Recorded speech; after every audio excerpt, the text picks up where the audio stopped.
Silas Mercer navigated through life with surgical precision.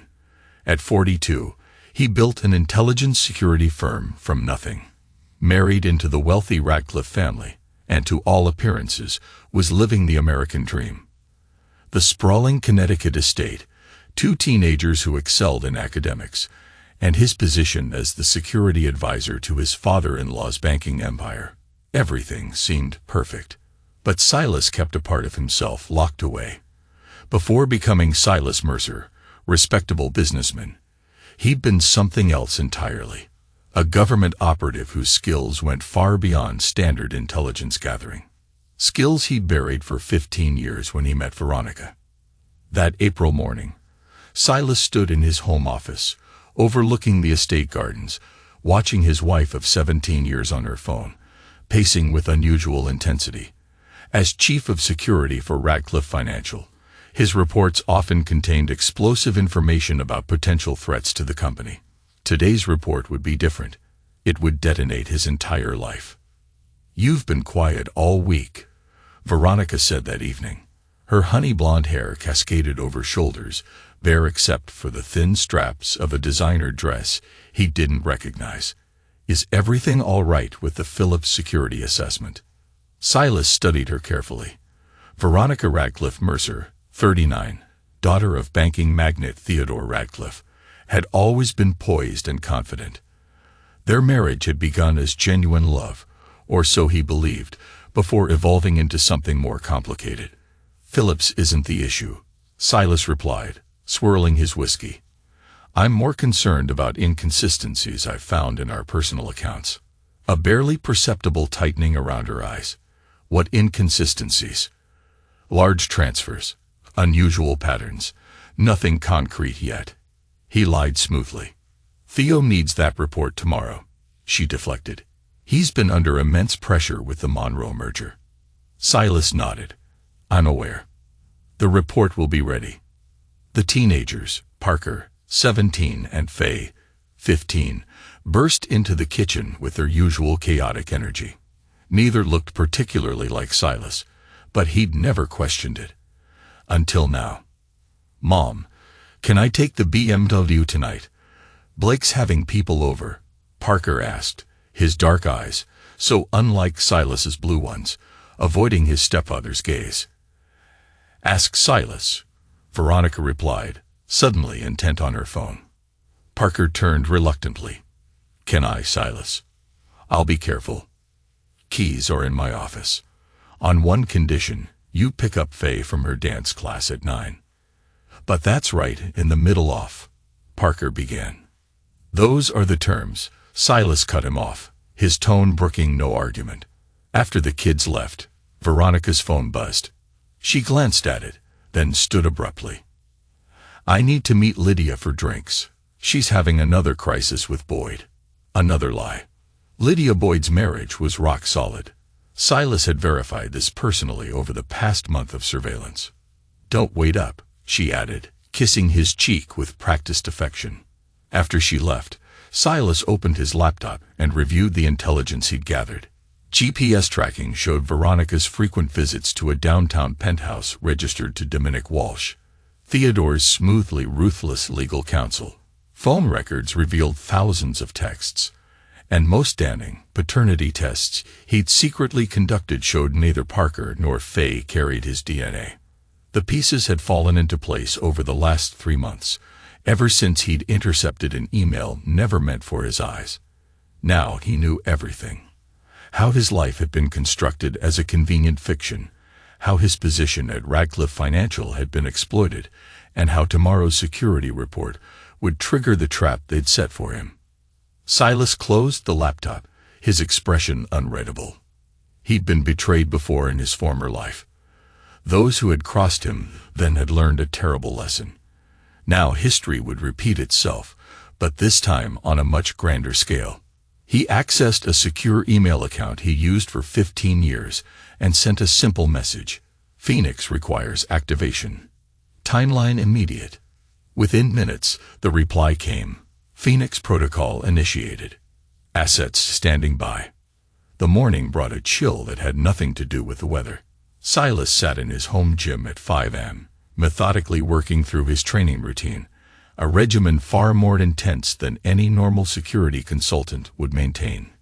Between sets, he reviewed the final pieces of evidence on his specialized tablet. The GPS data from Veronica's car showed a pattern every Tuesday and Thursday. She visited the penthouse while claiming charity committee meetings. On Saturdays, when she claimed spa appointments, she and Dominic would meet at a lakeside cabin owned through a shell company connected to Theodore Ratcliffe. More disturbing were the financial trails. For 7 years, money had been systematically siphoned from accounts connected to Silas's security firm into offshore accounts controlled by Theodore and Dominic. They had been using his company as a front for something much darker, laundering money for certain international clients whose activities would destroy Ratcliffe Financial if exposed. The door to the gym opened and Faye entered, already dressed for school in her private academy uniform. "Morning, Dad," she said, the term feeling hollow now that Silas knew the truth. "You're up early," he observed, setting down his weights. "AP Chem test today." She hesitated. "Can I ask you something?" "Of course. Are you and Mom okay? You both seem different lately." Silas considered her for a moment.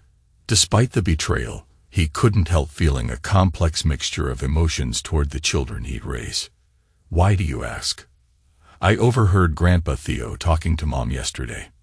They stopped when I walked in, but it sounded serious." Her eyes, so similar to Dominic Walsh's, held genuine concern. "Sometimes adults have complex issues to work through," Silas said carefully. "Don't worry about it." After she left, Silas checked his watch. The board meeting where he was to present his security report would begin at 10 a.m. He showered and dressed with military precision, selecting a custom-tailored suit that concealed both his athletic build and the scars from his previous life. His phone buzzed with a text from an unlisted number. "Assets in position. Confirmation required." He replied with a single word. "Confirmed." At breakfast, Veronica was unusually attentive, refreshing his coffee and suggesting dinner plans for the evening. The performance almost impressed him. "Will you be home for dinner?" she asked. "I thought we could try that new place in Hartford." "Let's see how the day goes," he replied noncommittally. Theodore seemed concerned about my report. A flash of something, anticipation, crossed her face. "I'm sure everything will work out exactly as it should." "I'm sure it will," he agreed. The double meaning was lost on her. As Silas drove to Ratcliffe Financial headquarters, he made 2 brief calls. The first to a woman named Mara Coble, whose innocuous title of administrative consultant masked her true expertise in digital infrastructure. The second to a man known only as Bishop, whose gruff acknowledgement confirmed that physical security measures were in place. At Ratcliffe headquarters, Silas was greeted with unusual deference by the security team, men whose loyalty had been purchased by higher paychecks than his company officially provided. He nodded to them, knowing their role in what was to come. In his office he found Dominic Walsh waiting, leaning casually against his desk. "Silas," the lawyer said with a practiced smile that didn't reach his eyes. "Theodore asked me to review your report before the presentation." "Did he?" Silas opened his briefcase and withdrew a folder. "Here's the preliminary. The full report has additional sensitive details I'll only present directly to the board." Dominic scanned the document, his expression shifting subtly. "This isn't what we discussed."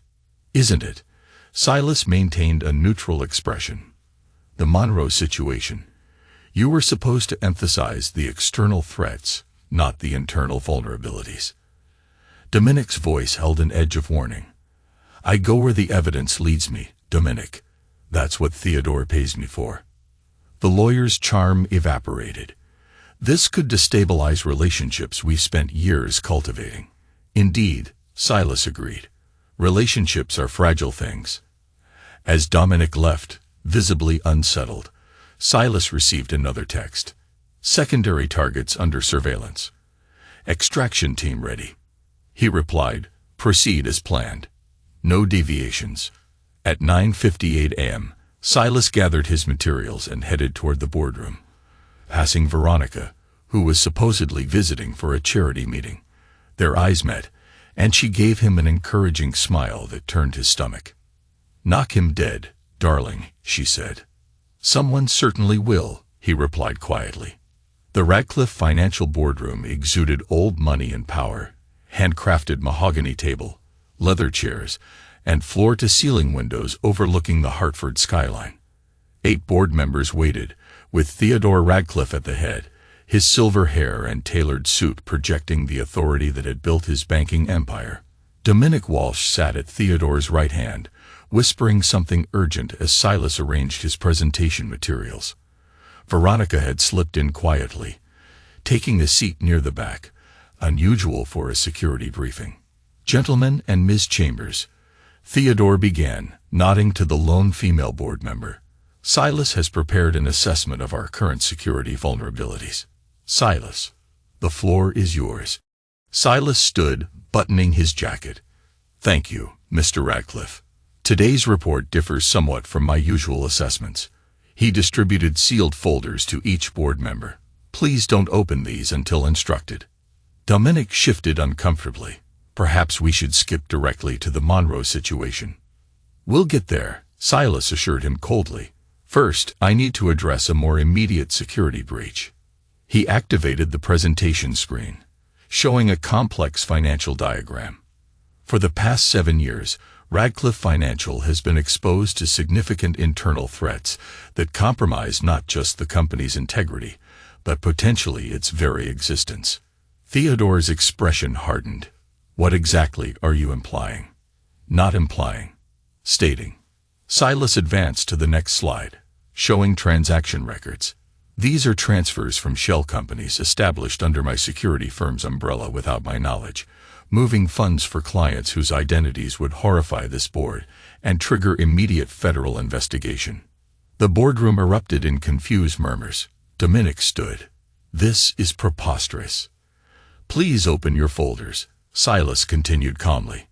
Inside each was detailed evidence of Theodore and Dominic's scheme, including offshore accounts, client lists with names redacted, and most damningly, recorded conversations. "This is outrageous." Theodore slammed his hand on the table. "You've clearly manufactured this evidence."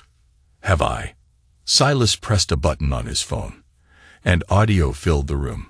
Theodore's voice discussing how to use Silas's company as a front, mentioning how convenient it was that his son-in-law remained oblivious. The board members looked stunned. Theodore's face flushed with fury. "You ungrateful fool," he hissed. "After everything I've done for you." "I'm not finished," Silas said evenly. "There's the matter of personal betrayal as well." Another slide appeared. DNA test results for Parker and Fay alongside Dominic Walsh's profile. Veronica gasped, rising from her seat. "Silas, stop this immediately." "You've all been played," Silas told the board. "Used as unwitting accomplices in illegal operations. Federal authorities are currently seizing evidence from multiple locations. However, I've prepared a contingency that could mitigate the damage to innocent parties within Radcliffe Financial." He detailed a restructuring plan that would isolate the contaminated sections of the business, while preserving the legitimate operations, a lifeline the board clearly recognized. Theodore's rage boiled over. He snatched the report from the table and tore it violently. "You're a pathetic excuse for a man," he screamed. "You think anyone here will believe these lies?" Veronica stormed forward, her perfectly composed facade crumbling. "You're fired, effective immediately, and the kids aren't yours. They never were. Get out of our lives." Silas calmly gathered his belongings. "I've been given 30 minutes to clear out my office, I understand." "Consider yourself lucky we don't have you arrested for corporate espionage," Dominic added, standing protectively beside Veronica. As Silas reached the boardroom door, he turned back. "One last thing. You might want to check your phones. It seems there's something urgent requiring your attention." At that moment, every phone in the room exploded with notifications. Theodore's face went ashen as he looked at his screen, showing 99+ missed calls. "What have you done?" he whispered. "The question isn't what I've done," Silas replied coldly. "It's what you've done. And now what happens next is entirely out of your hands." He walked out, closing the door on the erupting chaos. In the hallway, Mara Covell waited, tablet in hand. "All systems compromised as requested," she reported. "Federal teams are moving on the secondary locations, and the special package has been delivered to media outlets with the 1-hour timer active." "Perfect," Silas said. "And our exit strategy?" "Already in motion. Transport waiting at the secondary location." As they walked toward the elevator, the building's alarms began to wail. Security personnel rushed past them, heading toward the boardroom. 15 years of my life," Silas said quietly. "All a carefully constructed lie." "The children?" Mara asked. His expression hardened. "They made their choice when they participated in the surveillance. They're legally adults now in the eyes of what's coming." The elevator doors closed as shouts echoed down the hallway behind them. Phase 1 was complete. Now the real work would begin. 6 hours after walking out of Radcliffe Financial, Silas sat in a modest hotel room in Albany, watching chaos unfold on multiple news channels. Banking giant Radcliffe Financial, raided by federal authorities, scrolled across the bottom of every screen. "They're calling it the largest financial scandal of the decade," Mara observed, monitoring social media reactions on her laptop. "Theodore and Dominic were taken into custody an hour ago. Preliminary charges include money laundering, wire fraud, and racketeering." Silas nodded, his face impassive. "And Veronica, currently being questioned as a person of interest. Her phones and computers have been seized." The first phase had executed flawlessly. The evidence Silas had gathered over months, supplemented by data extracted through Mara's specialized skills, had triggered simultaneous raids on 17 locations associated with the illegal operations. The missed calls that had flooded everyone's phones came from panicked associates, attorneys, and co-conspirators as the carefully constructed house of cards collapsed. But this was merely the foundation of Silas's revenge. "Bishop reports the extraction of all physical assets is complete," Mara continued. "The contents of your hidden safe, the backup drives, and the items from the storage units have been secured." "And the children?" Silas asked, his voice carefully neutral. "Parker fled campus when the news broke, currently at his girlfriend's house. Faye is with Veronica's sister Miranda." Silas considered this. The past months of surveillance had revealed that both teenagers had been aware of at least portions of the deception. Parker had actively assisted in monitoring Silas's activities, reporting to Theodore and Dominic. Faye's involvement was less direct, but still present. She had deliberately misled Silas multiple times about her mother's whereabouts. The betrayal cut deeper than he would admit.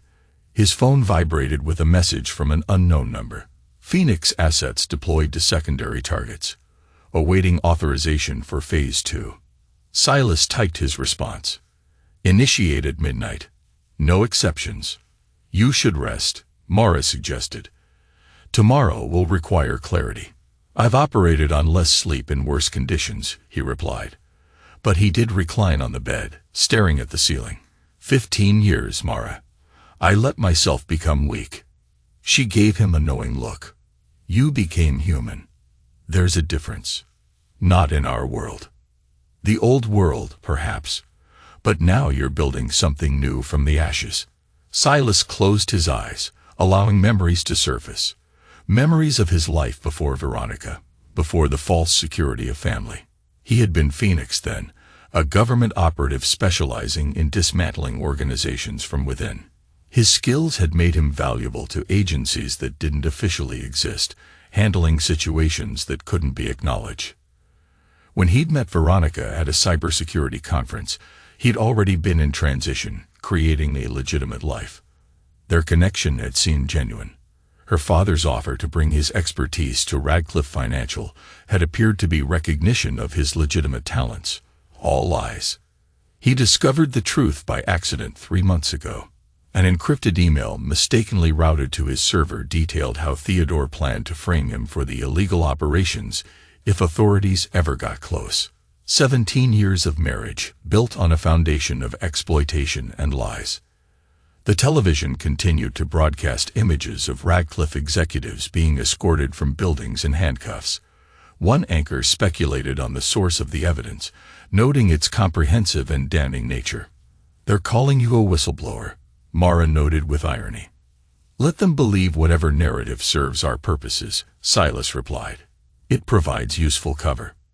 His phone chimed with another message, this one displaying a series of numbers representing account balances. In the financial chaos, billions were shifting rapidly. Markets were reacting to Radcliffe's implosion, creating opportunities that Silas's hidden algorithms were exploiting microsecond by microsecond. By morning, Theodore's fortune would be decimated. But more importantly, control of key assets would be transferred through an intricate web of transactions that even the best forensic accountants would need months to unravel. Silas rose and approached the window, looking out at the city lights. "Contact our people in Zurich. Tell them to accelerate the timetable. And I want hourly reports on Dominic's legal maneuvers." "Already happening," Mara confirmed. "His attorneys have filed emergency motions, but Judge Holloway denied them." "Holloway," Silas repeated with satisfaction. Another piece carefully positioned years ago. A federal judge whose career had been quietly saved by one of Silas's anonymous interventions. What about Veronica's sister? "Miranda could become problematic with Faye," Mara noted. "Miranda has her own secrets," Silas replied coldly. "Bishop will pay her a visit tomorrow. She'll surrender Faye to child services rather than risk exposure."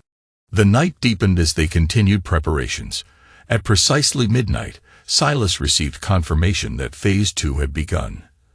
A coordinated series of revelations to key media contacts, financial institutions, and regulatory authorities that would ensure no recovery was possible for the Radcliffe empire. By dawn, he had slept exactly 3 hours, all he needed to function at optimal capacity. The news had evolved overnight, with Theodore Radcliffe's face now emblazoned across every channel above headlines, declaring the collapse of his banking empire. Mara entered with coffee and a secure tablet. Phoenix Assets report all Phase 2 objectives achieved. Dominic Walsh's legal team has withdrawn representation, citing irreconcilable conflicts of interest. And this just came in. She handed him the tablet showing surveillance footage of Veronica leaving a police station, surrounded by reporters shouting questions. Her perfect composure had vanished, replaced by barely controlled panic. "Where will she go?" Mara asked. "Her mother's estate in Greenwich," Silas replied without hesitation. "It's the only property not directly connected to Theodore's finances. She'll believe it's safe." He set down his coffee. Time to move to the next phase. Prepare the Greenwich team. The Greenwich estate sat on 3 manicured acres, a colonial revival mansion that had belonged to Veronica's mother's family for generations. Security was minimal, a gated entrance, basic alarm system, and the illusion of privacy afforded by old money and influential neighbors. From a nondescript van parked half a mile away, Silas monitored thermal imaging showing 3 heat signatures inside the main building. Veronica, an older woman likely to be the housekeeper, and a third figure that intel confirmed was Lydia Chambers, Veronica's closest friend and confidant. "Perimeter sensors active," reported Bishop, a compact man whose military bearing couldn't be disguised by civilian clothes. "All communications into and out of the property are being intercepted." Silas nodded. "What's their conversation?" Bishop adjusted a dial, bringing the women's voices into clarity through the directional microphones, aimed at the house's windows. "Completely blindsided me," Veronica was saying, her voice shaking with emotion that Silas recognized as rage rather than sorrow. How could he have gathered all that evidence without anyone noticing? "The question is what he's planning next," Lydia replied. "A man doesn't just walk away after something like this." "He's nothing," Veronica spat. "A useful tool that outlived his purpose. Once my father's lawyers contained this situation." "Veronica," Lydia interrupted, "your father's being held without bail." "The evidence is overwhelming," This isn't going away. There was a sound of glass shattering. Veronica's temper manifesting physically. That life I built, 17 years pretending to love that empty shell of a man. The perfect wife, the perfect mother. For what? To watch it all collapse because he somehow grew a spine. Silas's expression remained impassive, but his fingers tightened almost imperceptibly on the armrest. What about the children? Lydia asked. Parker's smart. He's already distancing himself, staying with Blake's family. Faye's with Miranda for now, but we need to get her somewhere more secure. If anything happens to those kids, nothing will happen to them, Lydia assured her. Silas may be vindictive, but he wouldn't hurt children. Veronica laughed bitterly. You don't know him like I do. There was always something inhuman underneath that polished exterior. Something cold that I could never quite reach. I should check on Faye, Lydia said. Miranda called earlier, said she was having trouble getting through to you. A phone rang in the background. Veronica answered, her voice shifting instantly to one of concern. Miranda, what's wrong? What do you mean people came for Faye? Who? What? Silas switched off the audio. Phase 3 initiated. He noted calmly. Teen reports the girl is secure, Bishop confirmed. Being transported to the designated facility now. And Parker, our people at the Blake residence are in position. Extraction on your command. Silas checked his watch. Not yet. Let him feel secure for another few hours. It will make the extraction cleaner when he believes the danger has passed. The van's communication system chimed with an encrypted message from Murrah. Federal custody of primary targets confirmed. Secondary financial conversions complete at 94%. Media package delivering maximum impact. Recommend accelerating timeline for Zurich assets. She's right, Bishop noted, reading over Silas's shoulder. The financial markets are moving faster than anticipated. We should trigger the Zurich protocols immediately. Silas considered this, then nodded. Initiate Zurich now, and tell the Greenwich team to move in 30 minutes. Bishop raised an eyebrow. That's significantly ahead of schedule. The psychological impact would be more effective if we wait until nightfall. Psychological impact is already achieved, Silas replied. Veronica just learned her daughter has been taken by unknown parties. Her son will follow. Every foundation of her life is being systematically destroyed. Now we deliver the final message in person. As Bishop coordinated the teams, Silas opened a secure case containing specialized equipment, non-standard communications devices, identification packages, and a small but significant arsenal that wouldn't trigger standard security scans. You're going in personally? Bishop asked, surprise evident in his voice. Some messages need to be delivered face-to-face. 30 minutes later, Silas approached the front door of the Greenwich estate, dressed in an impeccable suit indistinguishable from those he'd worn as Radcliffe Financial Security Chief. The only difference was the weight of the custom handgun concealed beneath his jacket. He rang the doorbell calmly. Through his earpiece, he could hear the conversation inside freeze. Who could that be? Lydia's voice. Don't answer it, Veronica hissed. The security camera isn't working. The housekeeper's voice. After a moment of hesitation, footsteps approached. The door opened to reveal the housekeeper, Mrs. Winters, whose eyes widened in recognition. Mr. Mercer, she exclaimed. Good afternoon, Mrs. Winters, Silas replied pleasantly. I need to speak with my wife. It's urgent. Before she could respond, Veronica appeared behind her, face contorted with fury. How dare you come here? Get out before I call the police. The police are rather busy with your father's case, Silas replied, stepping inside despite her protests. And your phones aren't working anyway. He nodded to Lydia, who stood frozen in the hallway. Miss Chambers, I'm surprised to see you here, given your husband's sudden audit problems.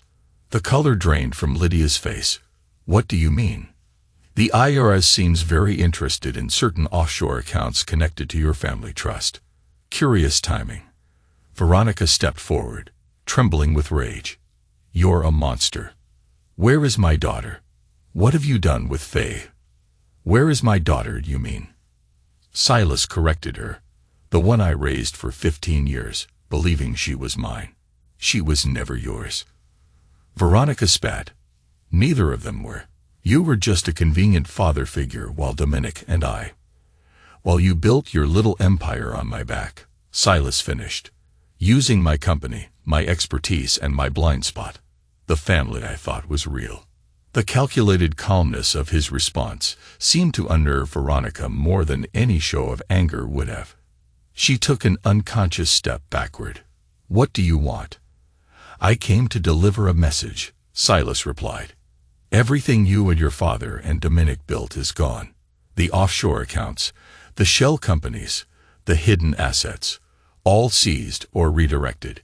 Your children are being taken to a secure location where they'll be well cared for during the coming storm. You can't just take them, Veronica cried. I already have, Silas replied simply. Consider it the first payment for 17 years of lies. Is that all you came to say? Lydia interjected, finding her voice to gloat. No, Silas said, his gaze returning to Veronica. I came to tell you that this is just the beginning. You thought you knew me, controlled me, used me. You didn't even scratch the surface of who I really am. He stepped closer, his voice dropping so only Veronica could hear him. Before I met you, I destroyed people for a living. Organizations, corrupt officials, entire networks. They disappeared because of me. I buried that life when I married you, believing I could have something real. Thank you for reminding me who I truly am. Veronica's expression shifted from defiance to the first flickers of genuine fear. What are you going to do? Everything, Silas replied simply. And you'll never see it coming. As he turned to leave, Veronica lunged for a decorative sculpture on a nearby table, swinging it wildly at his head. With reflexes that shocked her, Silas caught her wrist mid-swing, applying precise pressure that caused her fingers to release the improvised weapon. Don't make this physical, Veronica, he advised quietly. It's an arena where you can't possibly win. He released her and walked calmly to the door. Oh, and the estate security system has been compromised for months. Every conversation, every meeting, every indiscretion with Dominic in your mother's bed. All documented. The file copies are already with the federal investigators. As he pulled the door closed behind him, he heard Veronica's anguished scream of rage and fear, the sound of someone realizing that their entire world was truly collapsing. In the car waiting at the end of the driveway, Bishop sat at the wheel, satisfaction evident in his voice. It's done. It's not about satisfaction, Silas replied. It's about consequences. Take me to see the children. The secure facility outside New Haven resembled a high-end private school more than a detention center, deliberate camouflage for its actual purpose as a transitional holding location for protected witnesses and high-value intelligence assets. Silas had called in significant favors from his past life to arrange temporary custody of Parker and Faye here. As he entered the administrative building, a tall woman with close-cropped silver hair greeted him with a nod that acknowledged their shared history. Director Sullivan, Silas said, thank you for accommodating this unusual request. Phoenix, she replied, using his old operational designation. When you reached out after 15 years of silence, I assumed it would be interesting. I underestimated the scale. They walked through secured corridors toward a residential wing. The teenagers are in separate observation suites, Sullivan explained. The girl is frightened, but composed. The boy is, she paused, searching for the right word, volatile. I expected as much, Silas replied. What's their current understanding of the situation? They know their grandfather and mother are involved in a major financial scandal. They know you orchestrated the exposure. They don't know you're here, or that you arranged their protective custody. They stopped outside a viewing room with one-way glass. On the other side, Faye sat on a bed, her school uniform replaced by generic civilian clothes. Her expression, a mixture of confusion and fear. She's been asking about her mother, Sullivan noted. And about you? What has she said about me? Silas asked, studying the girl he'd raised from infancy. She seems genuinely confused about your role in all this. Claims she never knew about whatever her mother and grandfather were involved in. Silas' expression didn't change, but something flickered in his eyes. The surveillance tells a different story. She actively participated in monitoring my movements, reporting to her mother. Children often participate in family deceptions without understanding the bigger picture, Sullivan observed, especially when manipulated by authority figures they trust. She's 15, not 5. Silas replied coldly, old enough to understand basic loyalty. Sullivan studied him. You didn't bring them here for a family reunion. What's your actual plan for these kids? They're leverage, Silas answered honestly. And they need to be contained during what comes next. Their presence would complicate the final phases, and afterward, once everything is complete, they'll be released to whatever remains of their mother's family, with enough financial resources to ensure their education and basic needs, but nothing more. Sullivan nodded without judgment. And you want to speak with them now? Just the boy, Silas decided. Faye's role was secondary. Parker was an active participant in the deception, Theodore's protege in training. He deserves to understand the consequences. In another wing, Parker paced his room like a caged animal, his handsome features, so similar to Dominic Walsh's, twisted with anger. When Silas entered, the boy froze. You, he spat. What have you done? Where's my mother? Silas closed the door, noting how Parker unconsciously backed away despite his hostile posture. Your mother is currently watching her world collapse, Silas replied calmly. Much like you are. They'll destroy you for this, Parker threatened. You have no idea who you're dealing with. The comment almost made Silas smile. That's precisely what this situation is revealing. That none of you had any idea who you were dealing with. He gestured to a chair. Sit down, Parker. I'm only going to have this conversation once. Something in Silas's tone, a dangerous edge that had never been present in his stepfather persona, made Parker comply despite his defiance. For 7 years, you've been reporting on my activities to your grandfather and biological father, Silas stated, logging my movements, photographing documents, installing monitoring software on my devices. Did you ever question why? Parker's expression flickered with surprise at the extent of Silas's knowledge. They said you were dangerous, that we needed insurance against you eventually turning on the family. And you believe that? Despite never seeing evidence of this alleged danger. I saw the files, Parker insisted. Reports about your background, things you'd done before marrying Mom. Now Silas did smile, cold and humorless. Fabricated files designed to justify their exploitation of my company and expertise. Tell me, what exactly did these reports claim I'd done? Parker hesitated. They said you'd been involved in corporate espionage, that you'd sold sensitive information and disappeared people who got in your way. Close, but fundamentally wrong, Silas replied. I didn't sell information. I gathered it for agencies that don't officially exist. And the people who disappeared deserved their fate. Terrorists, arms dealers, human traffickers. He leaned forward. Your grandfather and father were using my security firm to launder money for clients who would have appalled even you. And when exposure became inevitable, they planned to frame me as the mastermind. I don't believe you, Parker said, but uncertainty had crept into his voice. I don't care what you believe, Silas replied evenly. Your role in this drama is nearly complete. Soon, you'll be released to whatever family remains willing to claim you. You'll have sufficient resources for education and basic needs, but the lifestyle you've enjoyed is over. You can't just. I already have. Silas cut him off. Every account, every property, every asset connected to the Radcliffe name has been seized, frozen, or redistributed. Your grandfather will die in prison. Your biological father will follow. Your mother will be left with nothing but the consequences of her choices. Parker's composure cracked.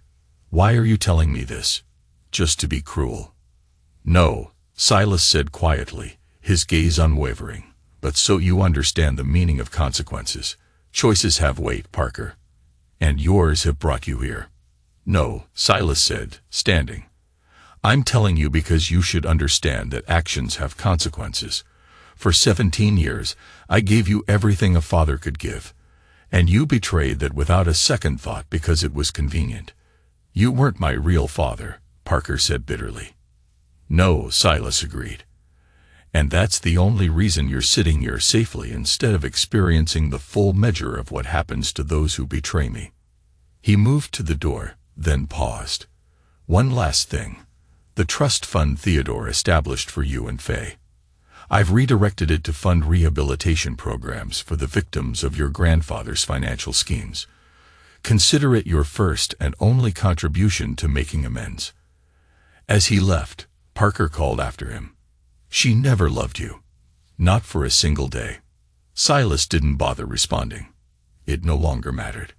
Outside, Director Sullivan waited. "Productive. Necessary," Silas replied. "How long can you keep them secured?" "As agreed, 48 hours. After that, they become a legal complication neither of us wants." 48 hours is sufficient," Silas confirmed. "By then, everything will be irreversible." Sullivan studied him with professional assessment. "The Phoenix I knew was effective, but measured. This seems personal." "It is personal," Silas acknowledged. "But the methodology remains professional." As they walked back toward the exit, Sullivan asked, "Was any of it real? Your life with them?" For a moment, something resembling genuine emotion crossed Silas's face. "I believed it was. That's why this has to be absolute." Outside the facility, Mara waited with updates on multiple operations now in motion across 3 continents. The complex web of financial algorithms Silas had designed was systematically dismantling Theodore Ratcliffe's empire, redirecting assets through untraceable channels, while simultaneously exposing the darkest secrets of his business practices to authorities worldwide. "Dominic Walsh's attorneys have withdrawn," Mara reported as they drove away. "The evidence packets we sent them apparently convinced them their client is indefensible." "And the special project for Veronica?" Silas asked. "Ready for implementation at your command," Mara confirmed, "though I should note it crosses lines that can't be uncrossed." Silas looked out at the passing landscape. "Those lines were crossed the day they decided to use my life as collateral." He activated a secure communication device. "Initiate Omega Protocol. All targets, no exceptions." With those words, the final phase began. A comprehensive destruction of everything the Radcliffe family had built, owned, or touched over 3 generations. Not just financial ruin, but complete razing from the institutions and social structures that had protected them for decades. "It's done," Silas said quietly. "Now we watch it burn." Within 24 hours of Silas activating Omega Protocol, the Radcliffe empire imploded with spectacular finality. Federal indictments expanded from financial crimes to include racketeering, conspiracy, obstruction of justice, and evidence tampering. Theodore Radcliffe, once celebrated on the covers of financial magazines, became the face of corporate corruption across every news outlet. From a secure operations center established in a converted warehouse, Silas monitored the collapse through multiple information streams. Financial terminals displayed the free fall of stocks connected to Radcliffe Holdings. News broadcasts showed federal agents raiding properties across 3 states. Social media exploded with revelations about the family's excesses and corruption.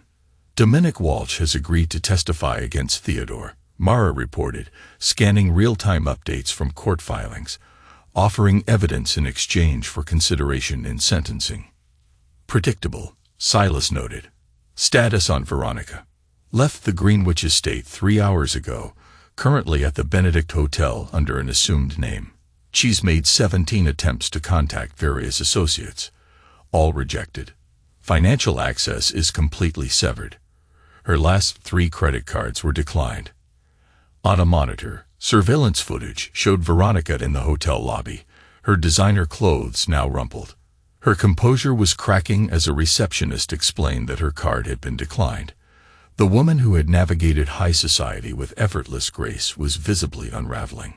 Bishop entered with a secure tablet. Federal authorities are requesting informal cooperation from the anonymous whistleblower who provided the initial evidence. They're offering immunity guarantees through established channels. Decline politely, Silas instructed. Our involvement ends with the evidence provided. Let their own investigators connect the remaining dots. They'll eventually identify you as the source, Bishop noted. By which time we'll have completed the extraction and transition, Silas replied. The person that they'll be looking for won't exist anymore. Another monitor showed footage of Parker and Faye being released from the secure facility into the custody of Veronica's aunt, an elderly woman who had remained distant from Theodore's business dealings. The teenagers looked shell-shocked, their privileged world completely upended. Financial provisions for the children are complete, Mara confirmed.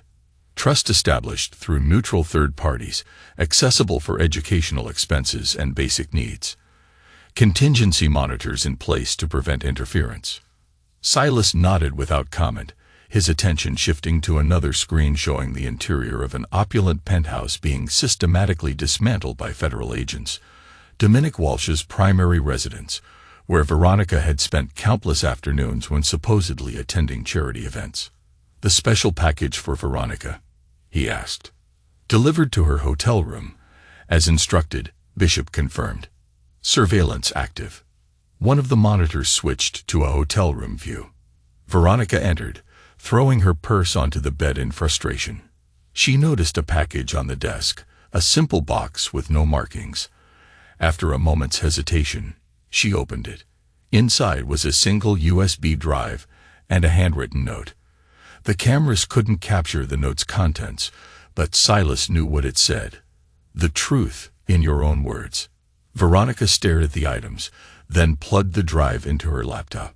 Her expression shifted from confusion to horror as the screen displayed what appeared to be video files. Audio confirmation, Silas asked. Mara activated the room's surveillance feed. Veronica's voice filled the operations center, first in recorded form from the videos she was watching, then her live reaction. Oh my God, she whispered, watching herself on screen discussing Silas with Dominic.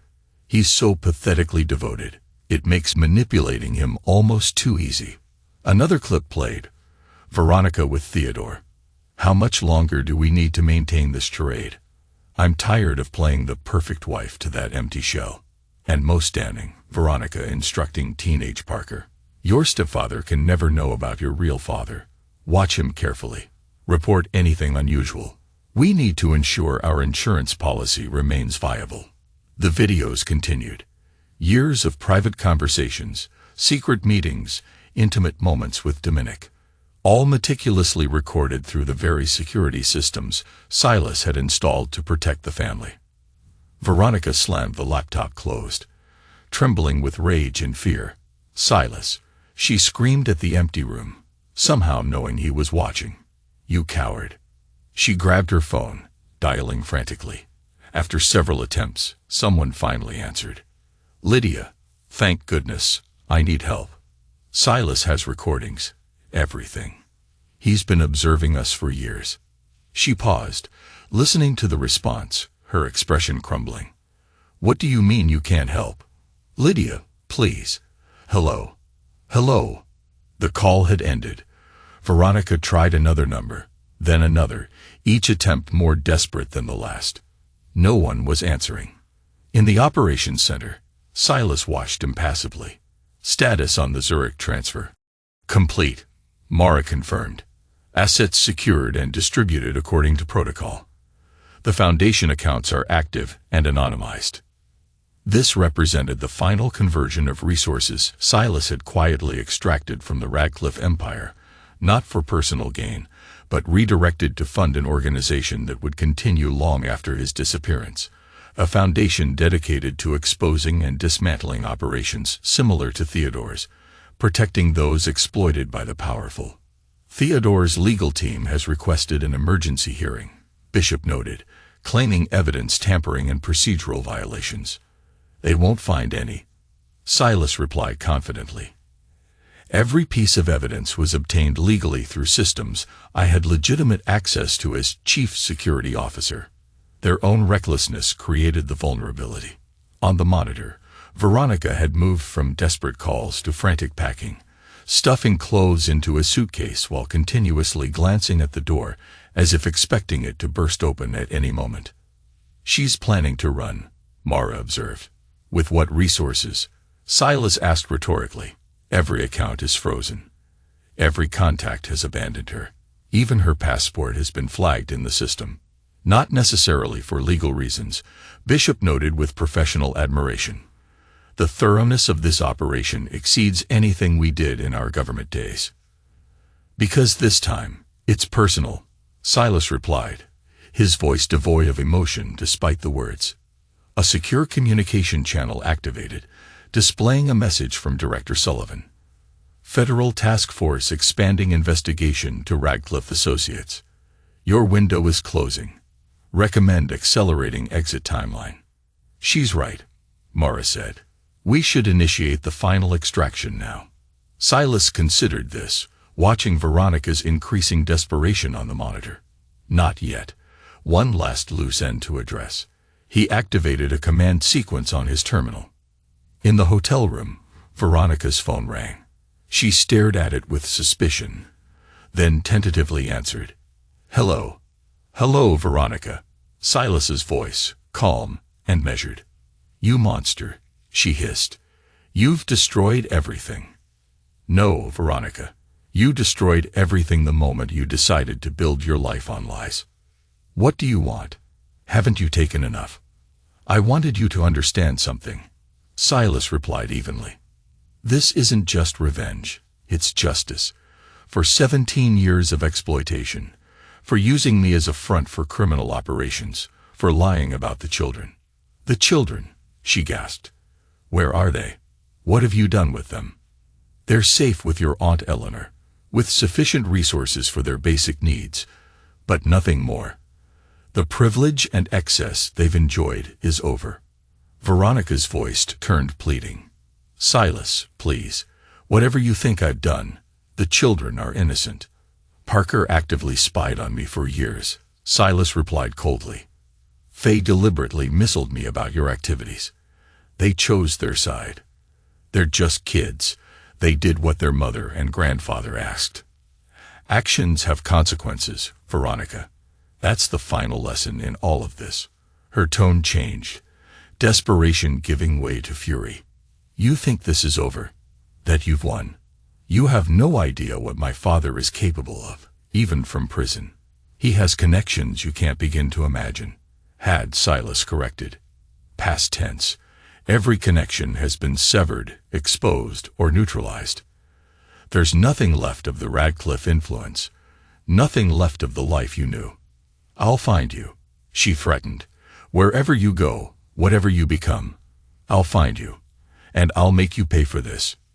No, Veronica, you won't, Silas replied with absolute certainty. Because after tonight, Silas Mercer will cease to exist.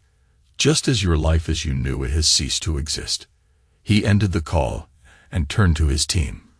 Prepare for extraction. We're done here. Initiate final extraction. We're done here. As they began shutting down the operations center, wiping systems, and preparing for departure, Bishop asked, was it worth it? 17 years of your life for this moment. Silas paused, considering the question. It wasn't about worth. It was about correction. They tried to use me as a tool. They forgot that tools can be dangerous when turned against their users. Outside, the first hints of dawn illuminated the horizon. By nightfall, Silas Mercer would be gone, erased as thoroughly as he had erased the Radcliffe empire. In his place, a new identity would emerge, continuing the work he had begun before Veronica, before the illusion of family had temporarily diverted him. The phoenix would rise again. But this time, operating by his own rules rather than those of agencies and handlers, the foundation established with redirected Radcliffe assets would become his new mission.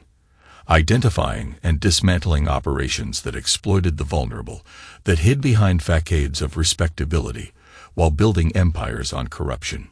"It's time," Mara announced, the final systems wiped clean.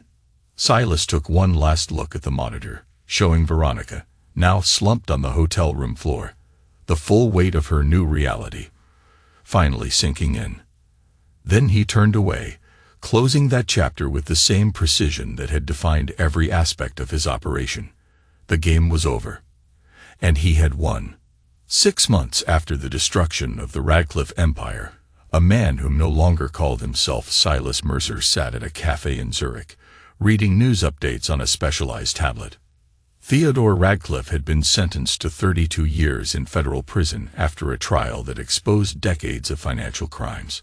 Dominic Walsh had received 18 years despite his cooperation, the judge finding his testimony self-serving and incomplete. Veronica, the woman he had once believed loved him, had avoided prison but lost everything else. The most recent photos showed her leaving a courthouse after finalizing divorce proceedings, her designer clothes replaced by off-the-rack businesswear, her once perfect appearance now marked by the strain of dramatic downfall. "Still monitoring the aftermath?" asked Mara, joining him with 2 espressos. "I thought we agreed to leave that life behind." "Knowledge is security," he replied, accepting the coffee. "And old habits persist."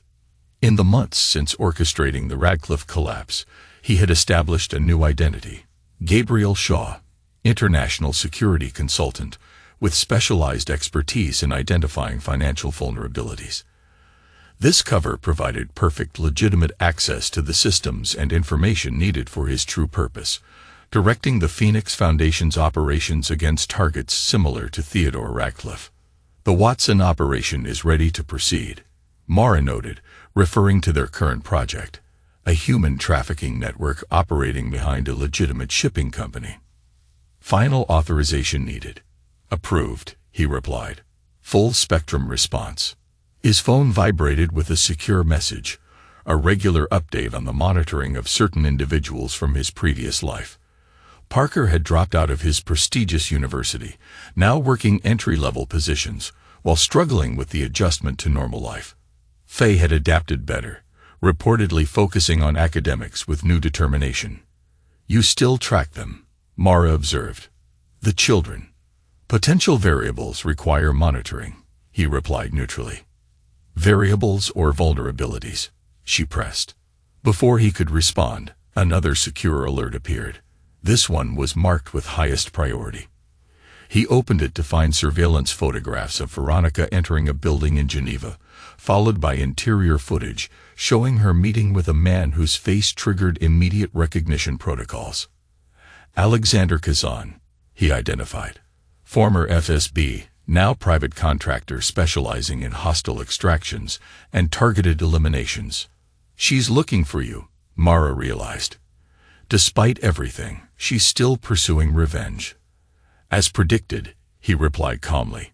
Her psychological profile indicated a 78% probability of obsessive response rather than acceptance. "This changes our timeline," Mara noted. "We should accelerate relocation protocols." He considered this, studying the images of Veronica with the Russian operative. The woman in the photos bore little resemblance to the polished socialite he had married. Her features were harder, her expression haunted by bitterness and obsession. "No," he decided. "We don't run. We address this directly." Direct confrontation increases exposure risk by 43%, he finished.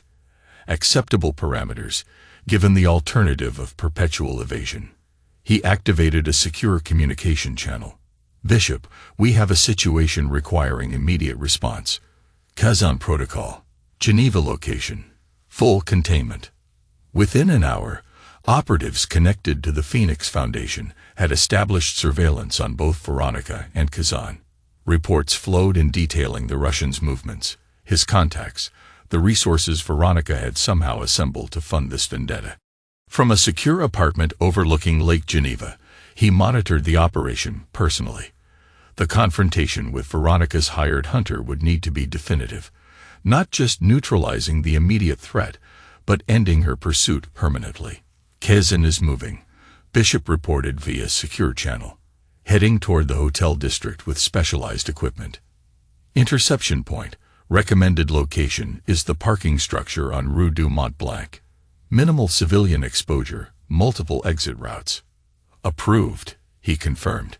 Non-lethal protocols, unless escalation is unavoidable. Though he had taken lives in his former role as a government operative, the Phoenix Foundation operated by different rules. Elimination was a last resort, used only when all other options had been exhausted. In the flickering light of Geneva's evening, the final steps of Silas's transformation, his rebirth, unfolded with careful precision. As darkness fell over Geneva, he prepared personally for the confrontation, selecting equipment with practiced efficiency. Non-standard tactical gear concealed beneath tailored civilian clothing, communications devices with redundant systems, and contingency tools that reflected the severity of the threat. Veronica is not at her hotel, Mara reported suddenly. Surveillance lost her 20 minutes ago. This was unexpected. Expand search parameters. Check transportation hubs and alternate accommodations. Already initiated, she confirmed. But if she's operating with Kazan's guidance, he understood the implication. The Russian was skilled enough to help her evade standard surveillance. This added a concerning variable to the equation. Proceed with Kazan interception as planned, he instructed, but elevate alert status for unexpected contact. The parking structure was nearly empty at this late hour, its concrete levels illuminated by flickering fluorescent lights. From a concealed position on the third level, he watched Kazan's approach through thermal imaging. The Russian moved with professional caution, checking potential ambush points. His body language revealed his awareness that he might be walking into a trap. Target approaching your position, Bishop confirmed through the earpiece. Perimeter security confirms no additional personnel in the structure. As Kazan rounded the corner, weapon already drawn, he stepped into view. Alexander, it's been a while.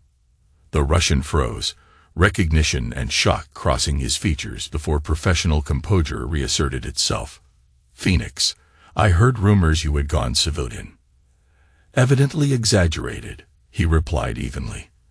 You're working for Veronica Radcliffe now. Kazan didn't deny it. Business is business. She's paying well to find someone who destroyed her family. She's paying to find a ghost, he corrected. Silas Mercer no longer exists. Yet here you stand. Kazan observed, his weapon still raised. Why confront me directly? Not your usual approach. Professional courtesy, he replied.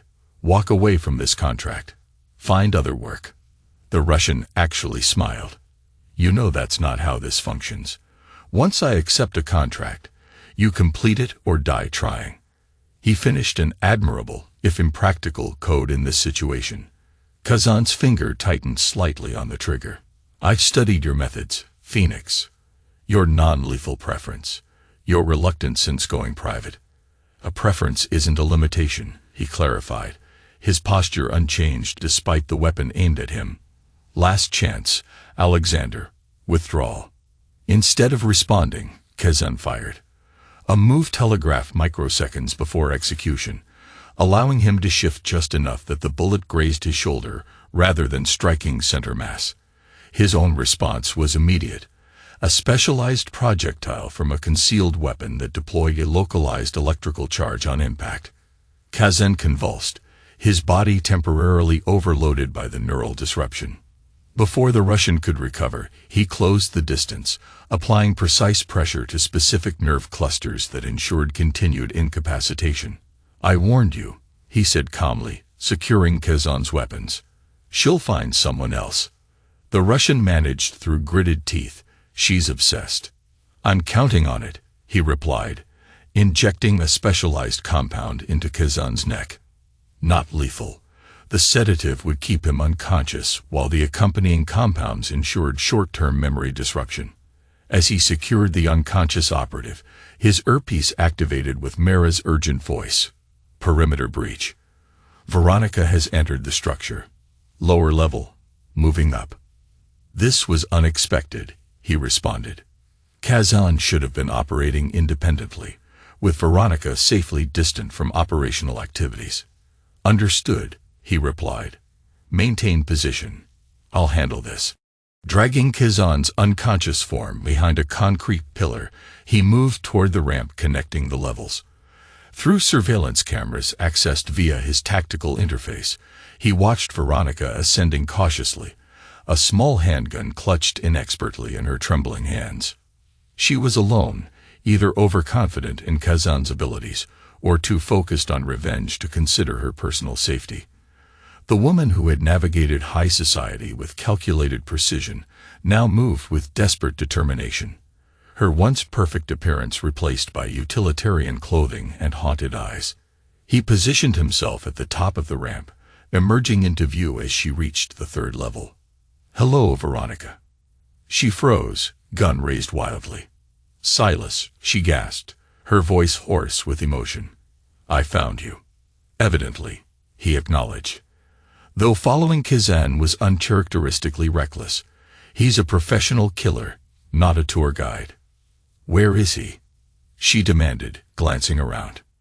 "Indisposed," he replied. "And you're alone, holding a weapon you clearly don't know how to use properly, confronting someone you've spent millions trying to locate for revenge." "You destroyed everything," she said, voice shaking with fury. "My family, my life, my children's future." "I exposed the truth," he corrected.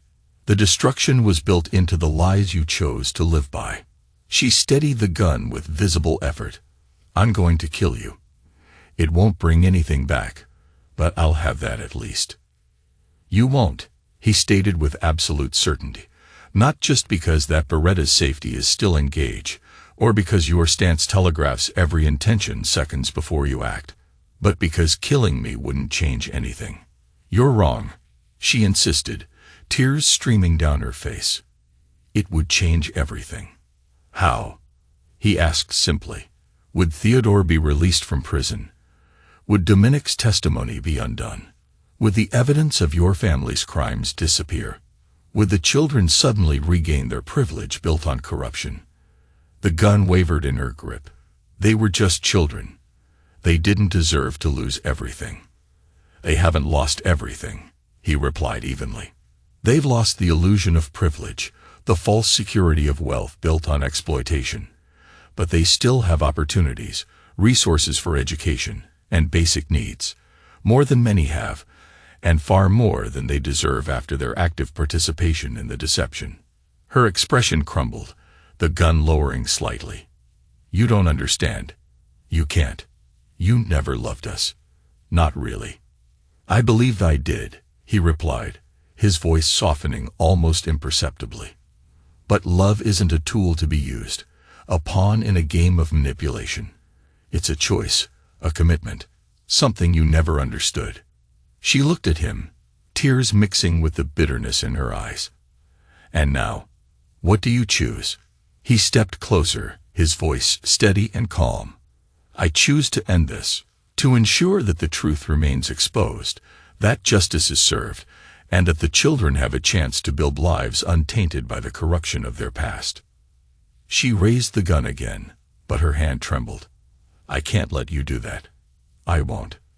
"You have no choice," he replied, moving with sudden speed.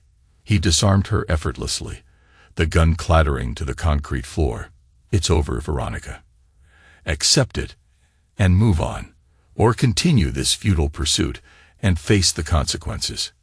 She looked at him, defeated, as he activated his communicator. "Bishop, secure Veronica. Ensure she receives the necessary medical and psychological evaluation. Then release her with a clear message. Any further attempts on my life, or interference with the Foundation's work, will result in immediate and permanent consequences." As Bishop and Mara approached, Veronica stood there, her shoulders slumped, the fight finally gone from her eyes. "It's over," she whispered, more to herself than to him. "It's really over. They've lost excess and privilege built on lies. They still have resources for education, for building legitimate lives. They hate me, she whispered, raw anguish breaking through. Parker won't even speak to me. Faye just asks why. Why I lied. Why I chose Dominic. Why everything had to be destroyed. Valid questions, he noted without sympathy. The same ones I asked myself when I discovered the truth. Her expression hardened again. You never loved me. Not really. No one who loved someone could do what you did. I loved who I thought you were, he corrected, a fiction you carefully constructed and maintained for 17 years. When that fiction dissolved, so did any obligation to protect your feelings or future. He took a step closer, noting how she tightened her grip on the weapon. The gun won't work, Veronica. Not just because you lack the training, but because I removed the firing pin while Kazan was storing it in your hotel room safe.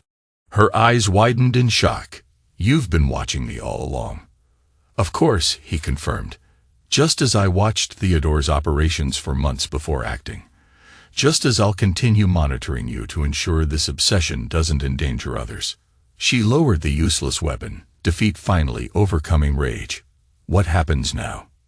You have a choice, he told her.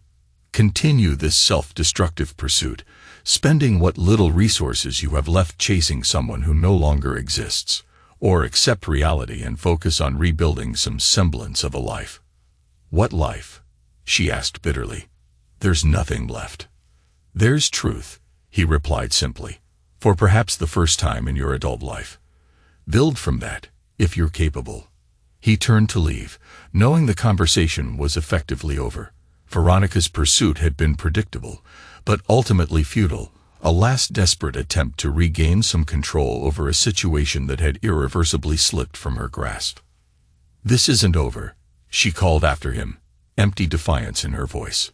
It was over the moment I discovered the truth, he replied without turning back. The rest has just been aftermath. As he disappeared into the shadows of the parking structure, surveillance systems confirmed Bishop's team moving in to collect both Kazan and Veronica, the Russian for transportation to a remote location where he would awaken with strategically altered memories, Veronica for discreet return to her hotel with similar memory adjustments to blur the direct confrontation. Neither would remember the exact details of this encounter, but both would retain the essential message. Pursuing Phoenix was futile and potentially dangerous. In the secure apartment overlooking Lake Geneva, Mara waited with updated intelligence on their primary mission, the trafficking network they had been preparing to dismantle. Kazan and Veronica's situation contained, she asked as he entered. Completely, he confirmed. Neither will pursue further action after tonight's interventions. And the psychological impact, she pressed. He glanced at the displays as another secure message appeared, then met Mara's gaze. Sufficient to end the cycle. Now we redirect our attention to the mission that truly matters. Seeing her again after everything, he considered the question. Analyzing his own emotional response with the same precision he applied to external threats. Negligible. She's a loose end, and now resolved.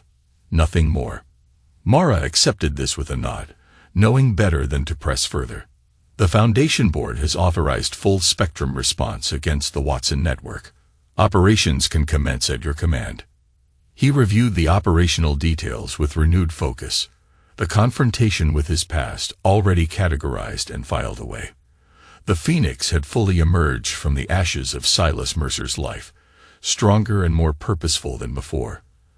The betrayal that had destroyed his manufactured life had ultimately restored his true nature, calculating, relentless, and absolutely committed to balancing scales that others believed beyond reach.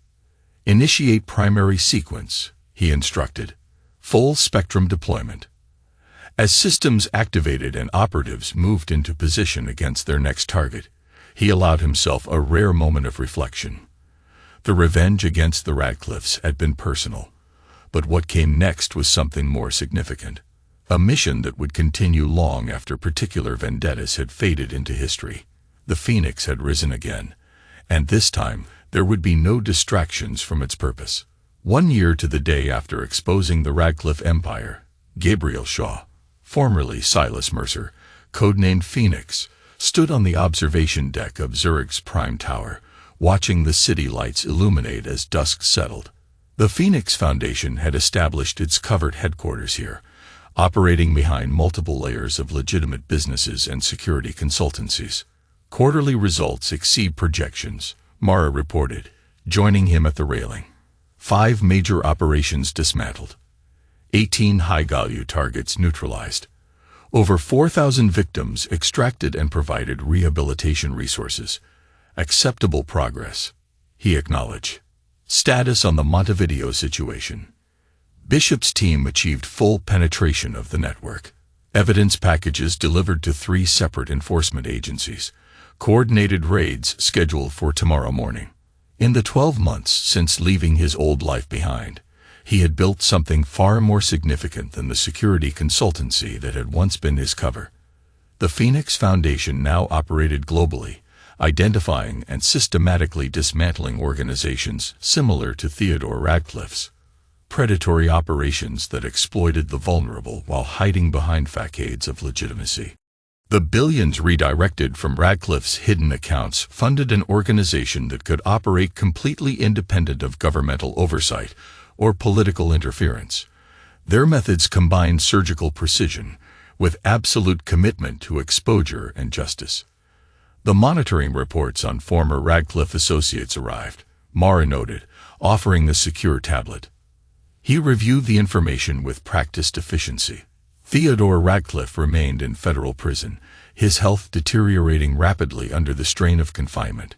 Dominic Walsh had attempted to secure early release through additional cooperation, only to have his petition denied when evidence packages, anonymously delivered to prosecutors, revealed his testimony had strategically omitted critical details. And Veronica? He asked. The quarterly surveillance confirmed she had finally abandoned her obsessive pursuit of revenge, following the Geneva confrontation. Now working as an administrative assistant at a small real estate firm in Connecticut, she lived in a modest apartment, her former social circle completely closed to her. The children? He asked, scrolling through the report. Parker dropped out of university permanently, Mara reported. Currently working construction in Colorado, seemingly determined to distance himself from both his name and former life. Faye continues at boarding school, academic performance exceptional. She's applied to medical programs, focusing on humanitarian medicine. He considered this information dispassionately. The different paths taken by the teenagers he had raised as his own represented the divergent responses to catastrophic truth. Parker, rejecting everything associated with his former privilege. Faye, channeling the disruption into productive ambition. Remove Parker from active monitoring, he decided. Maintain the educational trust for Faye, but increase the distance between foundation involvement and fund administration. You're letting them go, Mara observed. They've become irrelevant variables, he replied. Their choices no longer intersect with operational concerns. This wasn't entirely accurate. He recognized that maintaining surveillance on the children had been one of the few lingering connections to his former life. A habit rather than a necessity. Releasing them from monitoring represented the final severance of Silas Mercer's existence.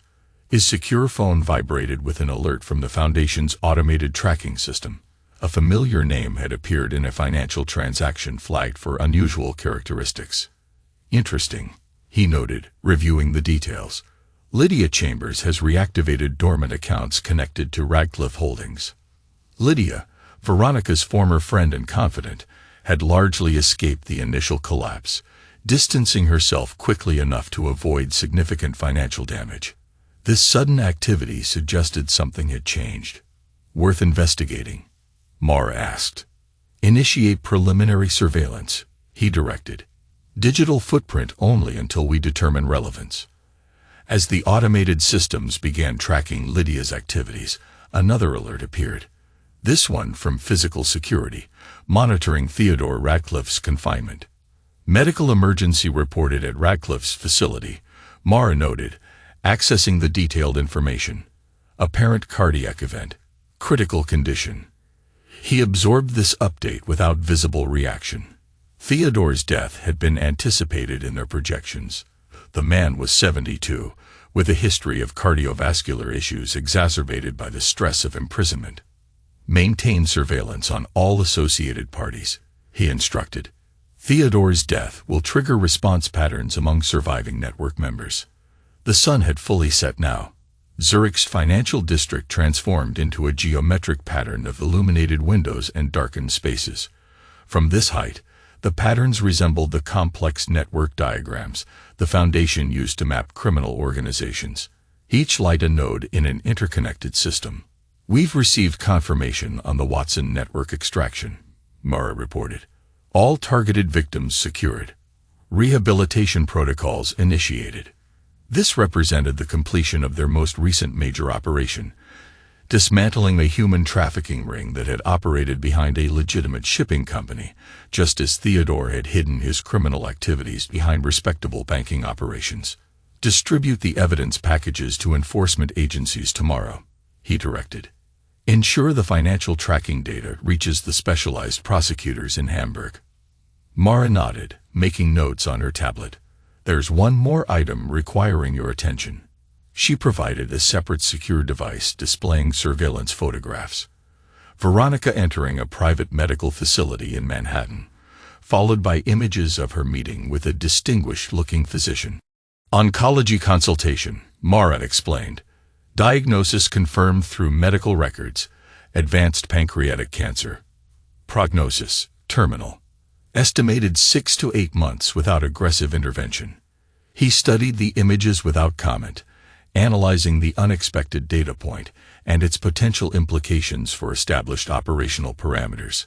Veronica appeared gaunt in the photographs, her once perfect appearance now marked by the preliminary effects of both illness and treatment. "Relevance to current operations?" he asked. "Minimal direct impact," Mara assessed. "However, terminal diagnosis may trigger unpredictable behavior patterns. Recommend continued monitoring for potential destabilization." He considered this, weighing various scenarios against probability matrices.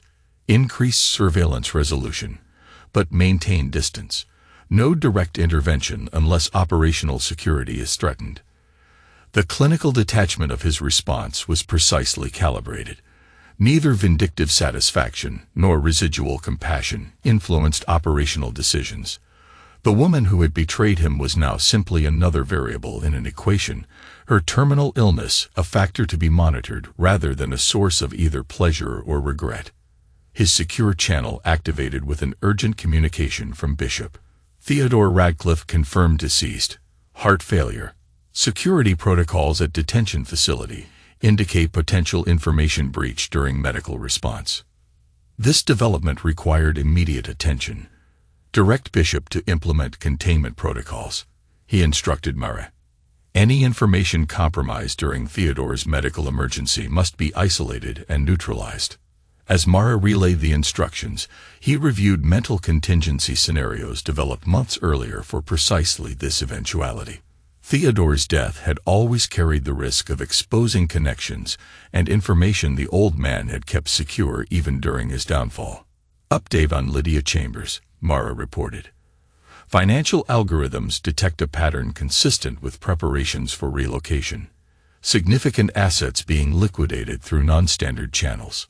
The convergence of these events, Theodore's death, Lydia's sudden financial activity, Veronica's terminal diagnosis, created a pattern that triggered his operative instincts.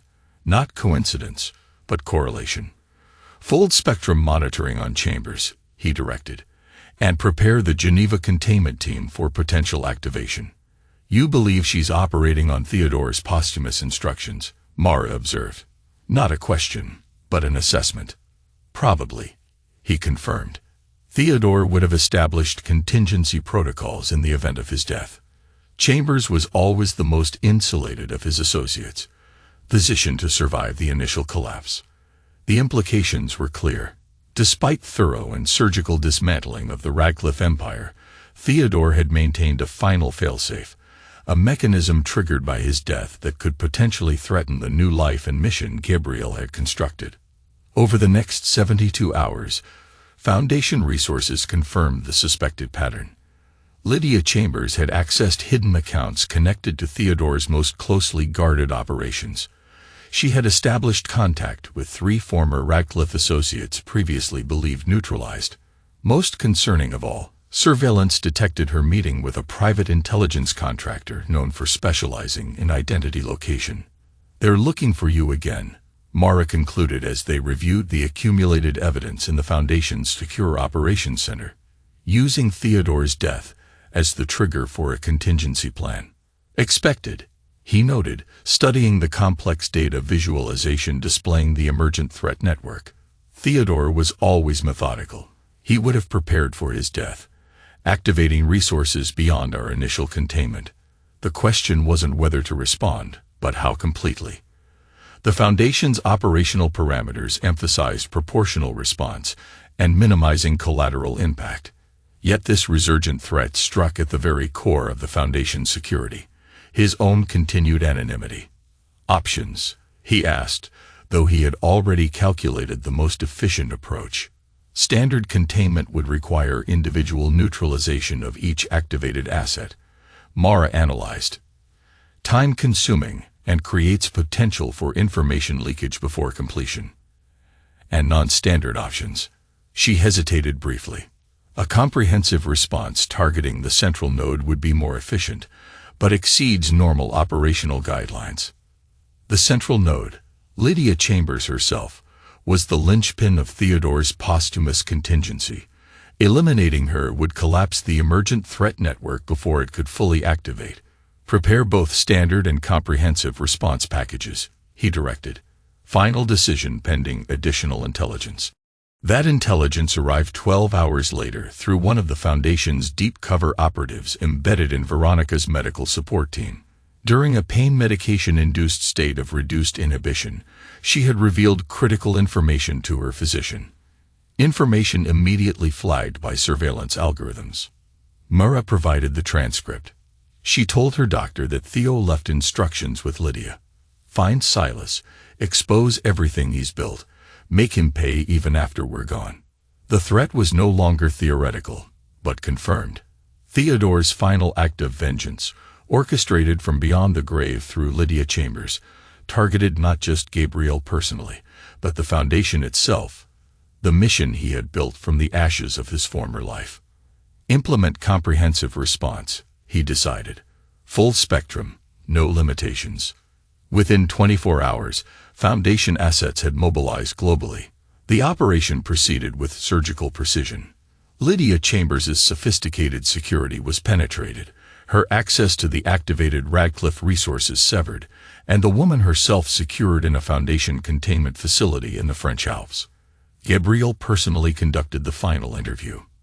Entering the secure room where Lydia sat, composed despite her circumstances, her expression revealed calculation rather than fear. "I wondered if you'd come yourself," she remarked as he took the seat across from her. The great phoenix, risen from Silas Mercer's ashes. Theodore's contingency plan, he stated without preamble. "All details. Now." She smiled thinly. "Always so direct. That's what Veronica found most boring about you, you know. A complete lack of nuance." "The plan, Lydia," he repeated, unmoved by the attempted provocation. "Insurance," she replied simply. Theodore knew he might not survive to see his revenge completed, so he created a dead man switch, information packages to be delivered to specific recipients in the event of his death. Recipients: law enforcement, journalists, competitors, former associates who escaped your initial purge. She leaned forward. "Everything Theodore knew or suspected about your current operations, your new identity, the foundation you've built on his redirected assets. Most of which would be speculation rather than evidence," he noted. "Enough to start unraveling the threads," she countered. Theodore was very thorough in his final months, surprisingly lucid despite his circumstances. He studied her with professional assessment. Lydia had always been the most dangerous of Veronica's inner circle. Intelligent, calculating, and remarkably adept at self-preservation. That she had agreed to serve as Theodore's posthumous instrument of revenge suggested deeper connections than previously identified. The distribution mechanism, he asked. Already initiated, she replied with satisfaction. My detention triggered automated protocols. The information is being distributed as we speak. If true, this represented a significant security breach, yet his expression remained impassive, betraying nothing of his internal calculations. A predictable contingency, he said finally, and neutralized before you arrived in this room. Now uncertainty flickered across her features. Impossible. The systems were designed with redundancies specifically anticipating your intervention. Indeed they were, he acknowledged. Sophisticated work, but fundamentally flawed in assuming our intelligence hadn't already mapped those redundancies months ago. This wasn't entirely accurate. The Foundation had discovered some, but not all, of Theodore's contingency systems. However, psychological operations against high-value intelligence assets often required controlled deception. You're bluffing, Lydia decided after studying his expression. Some packages have already reached their destinations.